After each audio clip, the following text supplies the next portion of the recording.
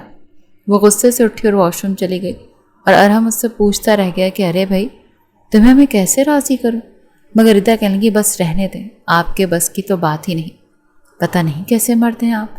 یہ کہہ کر وہ دوسری طرف رخ کر کے سو چکی تھی۔ ارحم نے بھی کوئی زیادہ ریئیکٹ نہیں کیا تھا۔ فیکٹری میں کافی دنوں سے کافی نقصان ہو رہا تھا، اس لیے اب وہ فیکٹری پر دھیان دینے لگا، اور اس دوران ردا نے اپنی ساس کے ساتھ اپنے تعلقات کو بہتر بنایا۔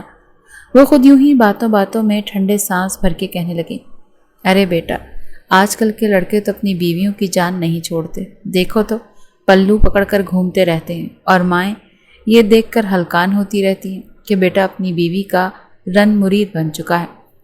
مگر شکر ہے میں اس بات میں خوش قسمت رہی ہوں کہ مجھے تو اچھا لگتا ہے جب میرے بچے خوش رہتے ہیں۔ وہ اپنا بتاتے ہوئے کہہ رہی تھی کہ ارحم کے ابا تو بالکل ہی ٹھنڈے مزاج کے تھے، میں نے تو آج تک ان کے منہ سے اپنی تعریف بھی نہیں سنی تھی۔ مجال ہے جو میرے ساتھ بیٹھ کر انہوں نے کبھی کھانا بھی کھایا ہو۔ میں تو ساری زندگی کے لیے حسرتیں ہی لے کر رہ گئی کہ وہ مجھ سے پیار کے 2 بول بولیں، میرے ساتھ بیٹھ کر باتیں کریں۔ پتہ نہیں انہوں نے یہ بچے بھی میرے ساتھ کیسے پیدا کر لیے، ورنہ مجھے تو لگتا تھا جیسے میں تو ماں ہی نہیں بن پاؤں گی۔ وہ ہنس کر اپنے مرحوم شوہر کو یاد کرتے ہوئے بولی تو ردا بھی ہنس چکی تھی۔ اتنا تو وہ سمجھ ہی چکی تھی کہ شاید یہ مسئلہ ارحم میں خاندانی ہی ہے، بالکل اپنے باپ پر گیا ہے، بس پیسہ پیسہ پیسہ، اور زندگی میں آگے بڑھنا اسے آتا ہے، بیوی کے ساتھ وقت گزارنا تو شاید بھول ہی چکے ہیں۔ اس نے فوراً موبائل نکالا اور گوگل پر ایسے مردوں کے بارے میں سرچ کرنے لگی جو اپنی بیوی کے ساتھ رومانس نہیں کرتے، اور اس طرح کی ٹپس فالو کرنے لگی کہ آخر ایسا کیا کروں کہ میرا شوہر دن رات مجھے چین سے سونے نہ دے۔ وہاں پر یہ خبر آئی کہ آپ کے شوہر کو کسی سائیکارٹسٹ کی ضرورت ہے۔ جن لوگوں کو پیسے اور کاروبار سے محبت ہوتی ہے وہ اپنے پارٹنر پر توجہ نہیں دے پاتے، اسی لیے آپ کو انہیں سائیکارٹسٹ کو دکھانا چاہیے۔ ردا تو یہ بھی سوچ چکی تھی کہ وہ ارحم کو سائیکارٹسٹ کے پاس لے کر جائے گی۔ اس کے اندر بس یہی سوال تھا، ارے بھائی جوانی روز روز تھوڑی رہتی ہے، جب مرد ہی عورت کے ساتھ اچھا وقت نہ گزارے تو پھر فائدہ گھٹ گھٹ کر اپنے جذبات کو اپنے سینے میں رکھنے کا۔ اس شام جب ارحم گھر آیا تو ایک بار پھر لیپ ٹاپ پر کسی کلائنٹ سے کپڑوں کی ڈیل کر رہا تھا۔ جسے وہاں سے فارغ ہوا تو اس کے کاندھے پر سر رکھ کر بیٹھ گئی اور باتوں باتوں میں کہنے لگی، کیا آپ ڈاکٹر کے پاس چلیں گے میرے ساتھ؟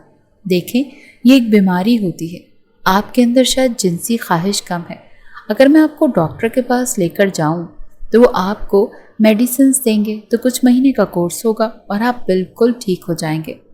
ارحم کو اس کی بات تھوڑی عجیب لگی، کہنے لگی، کیا مطلب ہے تمہارا؟ کیا کمی ہے مجھ میں؟ پاگل ہو گئی ہو تمہیں لگ رہا ہے کہ میں تمہیں سیٹسفائی نہیں کر سکتا؟ میں تمہیں نامرد لگتا ہوں؟ ہاں؟ ردا تو اپنے منہ پر ہاتھ رکھ چکی تھی، کہنے لگی، نہیں میں نے ایسا کب کہا؟ مگر ارحم تو آپے سے باہر ہوا تھا، کہنے لگا، بس کر دو ردا، جب سے ہماری شادی ہوئی ہے میں دیکھ رہا ہوں تمہارے تو نخرے ہی ختم نہیں ہوتے، تم میرے ساتھ کچھ اور بات کرتی ہی نہیں ہو۔ قسم سے میں تم سے تنگ آنا شروع ہو چکا ہوں، تمہاری بار بار کی یہ باتیں سن کر۔ تم کچھ دنوں کے لیے اپنے میکے کیوں نہیں چلی جاتی تاکہ میری زندگی میں کچھ سکون آ جائے؟ ردا کا منہ تو کھلا کا کھلا ہی رہ چکا تھا۔ ارحم کے کہنے پر ایک بار پھر وہ پھوٹ پھوٹ کر روئی تھی، مگر ارحم نے اس بار اسے چپ نہیں کروایا تھا۔ اگلے روز اپنا سامان پیک کر کے اپنی ماں کے گھر جا چکی تھی، کہنے لگی اب وہ تب تک واپس نہیں آئے گی جب تک ارحم کا دل نہیں چاہے گا۔ یوں اس کا سامان دیکھ کر اس کی ماں بھی حیران ہوئی، کہنے لگی، بیٹا اتنا سامان لے کر کیوں آ گئی؟ وہ تو انہیں بھی کاٹ کھانے کو دوڑنے لگی، کہنے لگی، کیوں؟ کیا یہ گھر میرا نہیں؟ یہاں پر میں آ کر رہ نہیں سکتی؟ کہ شادی کے بعد بیٹی کا رشتہ اس گھر سے ختم ہو جاتا ہے؟ اس کے یہ سوال سن کر اس کی ماں تو ہڑبڑا گئی، کہنے لگی، یہ کس لہجے میں بات کر رہی ہو بیٹا؟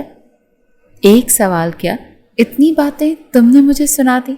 تم 100 بار آؤ، جب تک دل چاہے رہو، کوئی تمہیں نہیں روکے گا۔ ردا اپنے کمرے میں جا چکی تھی اور ارحم بھی غصے میں تھا۔ وہاں رقیہ بیگم بار بار اس سے پوچھ رہی تھی، بیٹا تم دونوں کے بیچ میں ہوا کیا ہے؟ چلو اب ہم اس کو واپس لے کر آتے ہیں۔ اگر خاندان بھر میں یہ بات پھیل گئی تو پتہ نہیں لوگ کیا کیا کہیں گے۔ پتہ نہیں شادی کو بھی کچھ مہینے ہی ہوئے ہیں اور تم لوگ اپنی بہو کو ناراض کر کے مائکے بھی بھیج چکے ہو۔ مگر ارحم کہنے لگا، نہیں اماں، اسے بہت شوق ہے، بہت زیادہ جانے کا، تو رہنے دینا، شوق پورا کرنے دیں اسے۔ پتہ نہیں کیا کھاتی رہتی ہے جو اس کی آگ ہی ختم نہیں ہوتی۔ وہ منہ ہی منہ میں یہ بڑبڑایا تھا۔ رقیہ بیگم کے کانوں تک یہ الفاظ نہیں پہنچے تھے۔ ارحم نے جی جان لگا کر محنت کی تو دھیرے دھیرے اس کا کاروبار ایک بار پھر ٹھیک ہو چکا تھا۔ جب ردا اس کے پاس تھی تو وہ رات کو بیٹھ کر اسے کپڑوں کے کچھ نئے ڈیزائنز اور مشورے بھی دیا کرتی تھی۔ انہی ڈیزائنز پر عمل کرتے ہوئے جو اس نے نئے بچوں کے کپڑے سلوائے وہ کافی ٹرینڈنگ پر جا رہے تھے، یہاں تک کہ دوسرے ملک سے بھی انہیں آرڈر آنا شروع ہو چکے تھے، جو کہ ارحم کی فیکٹری کے لیے ایک بہت بڑا اعزاز تھا کہ اب دوسرے ملک سے بھی انہیں آرڈر آ رہے ہیں۔ ہمیشہ کی طرح وہ یہ بات ردا سے شیئر کرنا چاہتا تھا، مگر ردا نے تو اپنا نمبر ہی بند کر رکھا تھا۔ کمرے میں آئے تو ردا کی کمی بھی محسوس ہو رہی تھی۔ پچھلے 10 دنوں سے وہ اس کمرے میں نہیں تھی۔ ارحم کو بھی اب اس کی عادت ہو چکی تھی۔ آخر کو اس کی بیوی تھی، محبت تو وہ بھی اس سے کرتا تھا۔ کچھ دیر بیٹھ کر سوچنے لگا کہ اس کا بار بار قریب آنا اور اس کا اسے دور کر دینا، اس پر شدتیں نہ لوٹانا، اتنا تو وہ سمجھ چکا تھا کہ جس طرح مردوں کے جذبات ہوتے ہیں ویسے ہی عورتوں کے جذبات بھی ہوتے ہیں، اور ردا بے دھڑک قسم کی لڑکی تھی۔ وہ اپنے جذبات چھپانے والوں میں سے نہیں تھی، بلکہ بے دھڑک کہنے والوں میں سے تھی، اور اپنے شوہر سے ہی تو کہہ رہی تھی، کسی غیر سے تو نہیں۔ ارحم کو اپنے رویے پر بھی تھوڑی سی شرمندگی سی ہوئی تھی۔ اس نے بھی ردا کی طرح اپنے موبائل ہی نکالا تھا اور موبائل پر اپنی بیوی کے ساتھ اپنے رشتے کو بہتر بنانے کے بارے میں دیکھنے لگا۔ ردا کو رومانٹک موویز بہت پسند تھیں۔ ابھی بھی ڈریسنگ ٹیبل کی دراز میں جتنی بھی موویز تھیں وہ ساری رومانٹک تھیں، جنہیں دیکھنے کی ضد وہ ارحم سے کرتی تھی، اور ارحم ہر بار ہی کام کا بہانہ اور نیند کا بہانہ بنا کر سو جاتا تھا، کیونکہ اسے اس سب میں دلچسپی ہی نہیں تھی۔ اسے آدھی ننگی لڑکیاں اچھی ہی نہیں لگتی تھیں۔ آج وہ اکیلا بیٹھا ہی مووی کو لگا چکا تھا۔ جب بھی کوئی گانا آتا یا پھر ہیرو ڈبل میننگ باتیں کرتے تو ارحم کے دل میں ہلچل سی مچ جاتی تھی۔ آہستہ آہستہ اس کا دل بھی یہ سب کچھ دیکھ کر وہ سب کچھ کرنے کو چاہ رہا تھا، اور صرف ردا کے ساتھ کرنے کو چاہ رہا تھا۔ ردا کی حد سے زیادہ رومانٹک ہونے کی وجہ بھی یہی تھی کہ وہ یہ سب کچھ دیکھتی ہوئی جوانی کی دہلیز پر قدم رکھ کر آئی تھی۔ اس وجہ سے یہ سب کچھ سوچتی رہتی، جبکہ ارحم ان سب چیزوں سے دور تھا۔ مگر اب جب اس نے یہ سب کچھ سوچتے ہوئے اپنے تصور میں ردا کا خیال کیا تو اس کا جی مچل چکا تھا۔ اگلی صبح جب اٹھا تو چہرے پر معمول سے ہٹ کر مسکان تھی۔ کہنے لگا، اماں چلیں آج آپ کی بہو کو لے کر آتے ہیں۔ رقیہ بیگم تو یہی چاہتی تھی۔ دونوں ماں بیٹا صبح صبح ردا کے گھر پہنچ چکے تھے۔ ردا حیران ہو رہی تھی کہ کتنے ہی روز ہو گئے۔ ایک بار پھر کال کر کے ارحم نے نہیں پوچھا۔ ارے کال نہ صحیح خود ہی آ جاتے۔ وہ بے دماغ سی بیٹھی ناشتہ کر رہی تھی جب اس کی والدہ رقیہ بیگم سے ملی تھی، مگر ارحم کو دیکھ کر وہ فوراً کمرے میں چلی گئی۔ ارحم کی ساس اور ماں دونوں کہنے لگیں کہ پتہ نہیں ان دونوں کے بیچ کیا بات ہوئی ہے، مجھے تو ردا کچھ بتا ہی نہیں رہی۔ ارحم کہنے لگا کہ آپ فکر مت کریں، میں اسے منا لوں گا، اور آج ہم ردا کو یہاں سے لے کر ہی جائیں گے۔ وہ مسکراتا ہوا کمرے میں آیا تھا۔ ردا دوسری جانب رخ کر کے کھڑی تھی۔ جب بازو سے اسے پکڑ کر اپنی طرف رخ موڑا، بالکل ایک فلم ہیرو کی طرح اپنے کوٹ کی جیب میں اس نے خوبصورت سا پھول رکھا ہوا تھا۔ جس قدر پرفیوم اس نے لگایا ہوا تھا، ردا کے تو ہوش اڑ رہے تھے۔ پھر گلاب کا پھول اس نے ردا کی طرف بڑھا کر کہا، یہ خوبصورت سا پھول میری خوبصورت سی گلاب جیسی نازک بیوی کے لیے۔ ردا اپنا بازو چھڑوانے لگی۔ چھوڑے مجھے، کیوں آئے ہیں آپ مجھے لینے کے لیے؟ رہیں اکیلے؟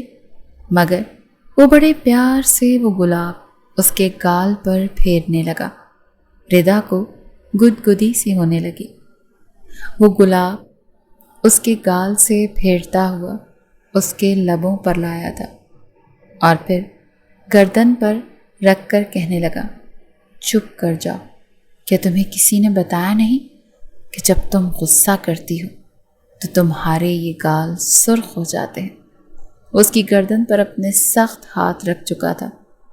ردا کو تو اپنا دم گھٹتا ہوا محسوس ہو رہا تھا جب وہ اس کے گال پر اپنے دانتوں سے ہلکا سا کاٹ گیا۔ کہنے لگا، زیادہ نخرے آ گئے ہیں تم میں، 10 دن شوہر دور کیا رہا، تمہارے پر نکل آئے؟ سارے پر کاٹتا ہوں میں آج رات، جلدی سے اپنا سامان پیک کرو، تم میرے ساتھ واپس چل رہی ہو۔ وہ تو بغیر پلکیں جھپکائے ارحم کو دیکھ رہی تھی۔ پھر ردا کو تو یقین ہی نہیں آ رہا تھا کہ یہ اس کا شوہر ہے۔ اس قدر تبدیلی آخر آئی کہاں سے تھی؟ وہ کہنے لگی، ارحم یہ آپ ہی ہیں نا؟ کہیں میں کوئی خواب تو نہیں دیکھ رہی؟ وہ کہنے لگا، ہاں، خواب میں بھی مجھے ہی دیکھتی ہو، چلو میرے ساتھ۔ مگر وہ تھوڑا بہت مصنوعی ناراضگی دکھاتے ہوئے کہنے لگی، نہیں آنا مجھے آپ کے ساتھ، یہیں رہوں گی میں، آپ کو جو کرنا ہے کر لیں۔ وہ کہنے لگا، اچھا میرے ساتھ چلنا ہے تو چلو، ورنہ ٹھیک ہے، میں بھی پھر اپنا بوریا بسترا لے کر یہیں آ کر رہ جاتا ہوں، گھر داماد بن جاتا ہوں۔ بھائی مجھے تو اپنی بیوی کی کمی محسوس ہوتی ہے، میں تو مزید دور نہیں رہ سکتا، اگر تم نہیں چل رہی تو میں ہی یہاں آ جاتا ہوں۔ ردا تو اس کے انداز سے جتنا حیران ہوتی اتنا کم تھا۔ کہنے لگا کہ تم آسانی سے اگر نہیں مان رہی تو پھر میں دوسرا طریقہ اپناؤں گا۔ جب کمرے سے باہر جاؤ گی تو تمہارے ہونٹ زخمی ہوں گے، تمہاری گردن پر سرخ نشان، اور لڑکھڑاتے ہوئے کمرے سے باہر جاؤ گی۔ کیا خیال ہے؟ وہ تو چکرا کر گرنے ہی والی تھی۔ کہنے لگی، نہیں، میں چلنے کو تیار ہوں۔ دونوں کمرے سے باہر نکلے تھے تو ارحم مسکرا رہا تھا اور ردا تھوڑا سا ہچکچا رہی تھی۔ کچھ دیر وہاں پر بیٹھنے کے بعد وہ اسے لے کر گھر آ چکا تھا۔ کمرے میں آتے ہی کہنے لگا، کچھ زیادہ ہی نخرہ نہیں آ گیا تھا تم میں؟ بہت شوق ہے نا تمہیں رومانس کرنے کا، آج رات تمہارا سارا رومانس اس انداز میں نکالوں گا کہ رومانس ہی بھول جاؤ گی۔ ردا تو جتنا حیران ہوتی اتنا ہی کم تھا، اس نے تو اپنے شوہر کا ہر انداز ہی حیران کر رہا تھا۔ جیسے ہی رات ہوئی تو کھانا کھا کر وہ دونوں کمرے میں آئے۔ ایک انگلش مووی ارحم لے کر آیا تھا۔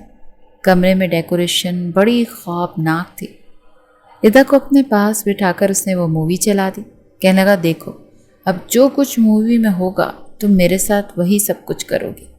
اس نے تو آج تک صرف عمران ہاشمی کی موویز میں رومانس دیکھا تھا، مگر انگلش مووی میں جس طرح کی بے باکی دکھائی جا رہی تھی، ردا تو شرم سے اپنا چہرہ چھپانے لگی۔ مگر ارحم کہنے لگا، نہیں ڈارلنگ، چہرہ کیوں چھپا رہی ہو؟ شوہر ہوں میں تمہارا، ہم دونوں کے علاوہ یہاں پر کوئی نہیں ہے۔ تو چلو شاباش، اب تم بھی وہی سب کچھ کرو جو وہاں پر ہو رہا ہے۔ شرمائی سی ردا تو بس کھل ہی چکی تھی جب ارحم نے اس پر بالکل ویسے جنونی انداز میں شدتیں لٹانا شروع کی تو اس کی خوشی کی تو کوئی انتہا ہی نہیں رہی تھی۔ دونوں ہی پوری رات ایک دوسرے کے نام کر چکے تھے اور ردا کی تو جیسے دیرینہ خواہش پوری ہو چکی تھی۔ جس طرح کا شوہر وہ چاہتی تھی اسے مل چکا تھا، مگر یہ راز تو بس راز ہی رہ گیا کہ آخر ان 10 دنوں میں ایسا کیا ہوا تھا کہ ارحم اتنا بدل چکا تھا۔ خیر، دونوں کی زندگی ایسے ہی آگے خوشگوار گزرنے لگی۔ کچھ عرصے بعد ردا نے خوبصورت سی بیٹی کو جنم دیا تھا۔ رقیہ بیگم کی تو رونقوں میں اضافہ ہو چکا تھا۔ ہر وقت اپنی پوتی کو سینے سے لگائے رکھتی۔ اب دھیرے دھیرے اس کے اندر رومانس کی خواہشات کم ہوتی جا رہی تھیں اور ارحم کی پہلے سے زیادہ بڑھتی چلی جا رہی تھی۔ اسے اب اپنی سہیلیوں کی بات اکثر یاد آیا کرتی تھی جو کہتی تھی کہ پاگل ہو تم، جب ایک بار مرد رومانس کرنا شروع کر دے تو بیوی تنگ ہی آ جاتی ہے۔ اب وقت کے ساتھ ساتھ اس کا دل تو رومانس کرنے کو نہیں کرتا تھا، مگر ارحم تو اب اس کی جان ہی نہیں چھوڑتا تھا۔ جب تک اس کا جی نہ بھرتا وہ ردا کو اپنے ہونے کا احساس دلاتا رہتا، اور وہ چاہ کر بھی کچھ نہ کر پاتی۔